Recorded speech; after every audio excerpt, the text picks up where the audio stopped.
అత్తసొమ్ము అల్లుడు దానం చేసినట్లు ఉంది సంగారెడ్డి జిల్లా అధికారుల తీరు. నిరుపేదలు ఆర్థికంగా నిలదొక్కునేందుకు ఇచ్చిన భూములపై ఇష్టానుసారంగా వ్యవహరించారు. నిబంధనలకు విరుద్ధంగా నిర్ణయాలు తీసుకుని భూమిని నమ్ముకొని బతుకుతున్న రైతులకు అన్యాయం చేశారు. ఏకంగా ఓ సంస్థకు 20 ఏళ్ల పాటు లీజుకిస్తూ ఆదేశాలు జారీ చేశారు. సంగారెడ్డి జిల్లా రెవెన్యూ మైనింగ్ అధికారులు ఇష్టారీతిగా వ్యవహరించి అక్రమంగా చేసిన భూ కేటాయింపులపై ఈటీవీ తెలంగాణ ఈనాడు పరిశోధనాత్మక కథనం.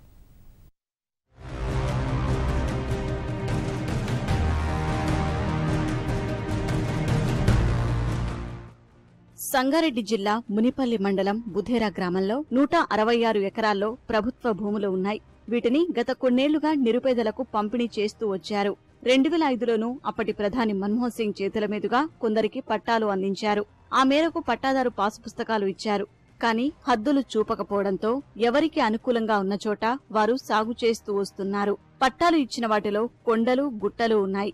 సమతలంగా ఉన్న చోట రైతులు పొదలు చెట్లు తొలగించి కొన్నేళ్లుగా వర్షాధార పంటలు పండిస్తున్నారు. కానీ కొన్ని రోజుల క్రితం ఓ సంస్థ ఈ భూములను ప్రభుత్వం లీజుకు ఇచ్చిందని చెబుతూ గుట్టతో పాటు రైతుల పొలాల్లోనూ హద్దురాళ్లు ఏర్పాటు చేసింది. సున్నప్రాయిని తరలించేందుకు వీలుగా ఆయా భూముల నుంచే పెద్ద ఎత్తున మట్టిదారిని ఏర్పాటు చేసింది. ఇలా లీజుకు ఇచ్చే క్రమంలో ఏ నిబంధనలను పాటించకుండానే రెవెన్యూ గనుల శాఖ అధికారులు ఇష్టానుసారంగా వ్యవహరించారు. తమకు అన్యాయం జరుగుతోందని పట్టాదారులు ఆందోళన వ్యక్తం చేస్తున్నారు.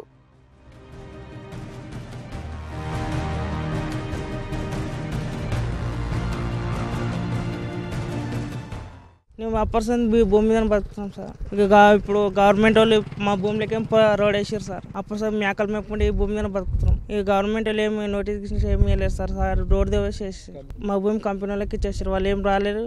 రోడ్లకి భూమి నష్టమైంది సార్. ఇప్పుడు పంట గింట పెట్టుకుని అప్పుడు జొన్న గిన్నె అవి పెసర వేసుకుని వర్షాధారం బతికినాం సార్. మాది 20 మంది ఫ్యామిలీ ఉన్నది. కొడుకులు 7 మంది, వనమాలు 20 మంది ఉన్నారు. ఇక అదే ఉన్నది సార్. ఇది పోతే ఏం లేదు మాకు భూమి. ఇక మొన్న కడీలు పాతిండ్రు. మాకు తెలియదు కదా సార్. వచ్చి పాతిపోయినరు. వచ్చి చూసిన బుక్కులు చూపించినా మేము గవర్నమెంట్ అమ్మిరా అని చెప్పిండ్రు. ఇక వాళ్ళు ఈయనే ఉన్నారు కానీ అంటే పోయిరా అంటే అమ్మిరా అని చెప్పిండ్రు. ఇప్పుడు నష్టమే కదా సార్. భూమి లేదు నాకు బతుకుతారు. సర్వే నంబర్ 30లోని 28 ఎకరాల భూమిని ఒక సంస్థకు 20 ఏళ్లకు లీజుకిచ్చారు. సున్నప్రాయిని తవ్వుకునేందుకు అనుమతిచ్చారు. వాస్తవానికి ఇలాంటి సమయంలో ఆ భూమి పరిస్థితి ఏమిటనే విషయాన్ని పరిశీలించాల్సి ఉంటుంది. కానీ అలాంటిదేమీ జరగలేదు. అప్పటికే చాలా మందికి పట్టాలు ఇచ్చారు. ప్రస్తుతం వారిలో చాలా మంది ఎంతో కొంత సాగు చేసుకుంటున్నారు. ఇలాంటి అసైన్డ్ భూములను గనుల శాఖ అధికారులు లీజుకు ఇచ్చారు. ఇదేంటని ప్రశ్నిస్తే రెవెన్యూ శాఖ అధికారులు మైనింగ్ మీద, మైనింగ్ శాఖ అధికారులు రెవెన్యూ శాఖ మీద తప్పునెడుతున్నారు. నక్క నరసయ్య అనే నిరుపేద రైతుకు కనీసం పక్కా ఇళ్లు సైతం లేదు. సంవత్సరం క్రితం నరసయ్య 2 కాళ్లు చచ్చుబడిపోయాయి. ఈ భూమే వీరి కుటుంబానికి ఆధారం. ఉన్న భూమి కూడా పోవడంతో తమ పరిస్థితి ఏంటని ఆవేదన వ్యక్తం చేస్తున్నారు. ఇంద్రమ్మ జమానాలు ఇచ్చారు సార్. ఇయ్యంగానే మళ్ళీ ఆమె అదే కొట్టుకొని మంచిగా మంచిది కొట్టుకొని బతుకుంటారా బాబు అని ఇచ్చింది. 5 ఎకరాల భూమి నాకు అంతే మంచిగా ఉండే గంతే కొట్టింది. నోటీసు కూడా ఇవ్వలేదు. మాకు ఏది నోటీస్ ఇవ్వలే, ఏమి ఇవ్వలే. గిట్లా వచ్చి కాడీలు వాతిని ఉంటున్నంటే నేను పోక ఇక పిల్లలను తోలిచ్చిన. మరి అది ఎవరికి ఇచ్చారు కూడా మాకు చెప్పలేరు. మరి మాకు ఆధారం అదే ఉంది. ఇప్పుడు ఆ భూమి పోతే మాకు ఏది కూడా లేదు. ప్రభుత్వం అది పేదలకు భూములు ఇస్తుందని చెప్తుంది. కానీ మళ్ళీ ఇప్పుడు పేదల భూములే మళ్ళీ తీసుకొని మళ్ళీ నష్టంలో పడేస్తుంది. మరి ప్రభుత్వం మాకు ఆదుకోవాలని కోరుకుంటున్నాం. వాస్తవానికి అసైన్డ్ భూములు తీసుకోవాలంటే లబ్ధిదారులకు నోటీసులు ఇవ్వాలి. ఒకవేళ ఈ భూములను నిబంధనల ప్రకారం ఏదైనా సంస్థకు అప్పగించాలంటే ముందుగా సాగు చేసుకుంటున్న వారికి నోటీసులు పంపించాలి.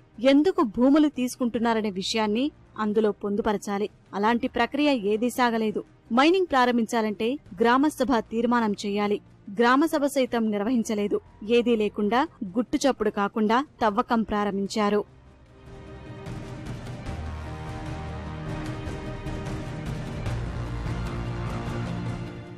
గవర్నమెంట్ అలాట్ చేసి ఉన్నారు వాళ్ళు అంటున్నారు. గవర్నమెంట్ ఏ రకంగా అలాట్ చేసి ఉన్నారు? గవర్నమెంట్ అలాట్ చేసినప్పుడు గ్రామంలో మీటింగ్ పెట్టాలి. గ్రామ సర్పంచ్ను పెద్దలను వాళ్ళ మీద కూర్చోబెట్టి అందరి సమక్షంలో మీటింగ్ పెట్టి సంబంధం చేసి వాళ్ళకి నోటీసులు ఇచ్చి వాళ్ళ జవాబులు తీసుకున్న తర్వాత వాళ్ళ ఆల్టర్నేట్ వాళ్ళకి ఎక్కడైనా చూపించిన తర్వాత ఇది అలాట్మెంట్ చేయాలి. ఏది అలాట్మెంట్ చేయకుండా ఏం లేకుండా సడన్ గా ఆకాశంకి వెళ్ళి ఊడిపడ్డట్టు డ్యాచ్ వచ్చి ఊడిపడ్డది. ఆ కంపెనీలో మేమని వాళ్ళు వచ్చి పడ్డారు. అది మరి ఏమిదో అర్థం కాకొచ్చింది. ఇది ఎంతవరకు సమంజసమని మేము అడుగుతున్నాము. దీని గురించి న్యాయ పోరాటం చేస్తాము. కోర్టు కూడా వెళ్తాం.